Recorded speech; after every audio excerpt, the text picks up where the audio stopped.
Design-focused thinking. Design thinking is a human-centered approach. Social sciences, engineering, and many disciplines are formed by combining and blending them. It expresses design thinking as examining and solving problems by integrating business and technology while putting people in the center. A design thinking system consists of basically 5 stages. They are emphasizing, defining, developing ideas, prototyping, and testing. Empathize. Empathy is seeing with the eyes of another, listening with the ears of another, and feeling with the heart of another. Alfred Adler. Analyzing and understanding a design problem that needs to be solved first will contribute to the quality of the solution. Before understanding the content of the problem being addressed, it must be decided for whom it is being done. In the design process, it is important to feel, observe, and communicate in order to have strong empathy with the target audience.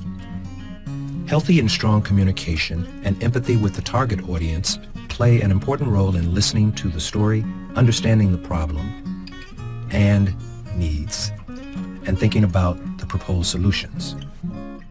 Educators should have in-depth information about the problem by meeting with people who have personally experienced them. It is important to collect as much data as possible in this process. For this, it is important to observe the people at the center of the problem and to ask questions to answer them better. Then, the information collected from the field will be documented and analyzed with the whole team. Task at this stage: observing the area where the problem was experienced and the people who have personally experienced the problem. Educators can use disguised or undisguised methods of monitoring. Creating interview questions. Creating a meeting plan. Meeting with at least 5 people who experienced the problem. Completing the empathy map. Observation planning can be created within the framework of the following questions. Who is our target audience? Who are the people experiencing the problem, and who are the ones in touch with those people? Which groups are in our target audience? How old is our target audience? If they are in different age groups, which age groups do they belong to? What is the profession of our target audience? Why this target audience? How did we determine our target audience? Why did we choose this issue? Why do we think people have trouble with this? What are our goals and dreams? What would it be like if we didn't have the problem we identified? And finally, what do we want to learn about the problem our target audience is experiencing? Where and how will we conduct our observations and interviews? Where will we conduct our observations interviews? At what point? If it is a large area, will we be scattered at different points? How will we conduct our observations interviews? What are the issues we should pay attention to? Do we have specific criteria for the people we will interview? It is important to conduct interviews with people from different classes, age groups, and interests, and with as many people as possible. Interview plan. Before starting the interviews, demographic information of the people to be interviewed should be obtained. In the interview, open-ended questions should be prepared in order to fully understand the problem and assess the stories. Interview planning can be planned within the framework of the following questions. Number 1, what do you wonder about this problem? Number 2, from which areas do you need to collect information? Number 3, what do you think the people at the center of the problem need? And number 4, what are the obstacles to overcome this problem? Active listening is the best way to listen. In design thinking, it is very important to understand the problem and people's approach to the problem. We can improve our active listening features by following the steps below. Let's pay attention, show we're listening, give feedback, associate the spoken message with ourselves, show that we understand, postpone the judgment, and respond appropriately.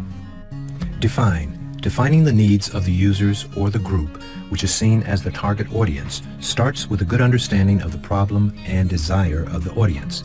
Recognizing the target audience's problem and defining it simply and clearly constitutes the second phase of the design thinking process. At this stage, The cultural, daily living, and social structures of the target group need to be well defined. The process that will lead to the best solution is to specify the needs of this audience.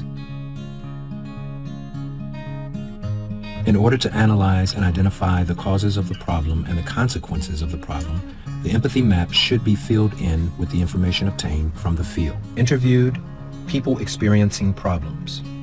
What they said, what they did, what they thought, and what they felt. Based on the map, a problem statement is created by determining the real needs, feelings, and problem situation of the users or those who have the problem. Idea development.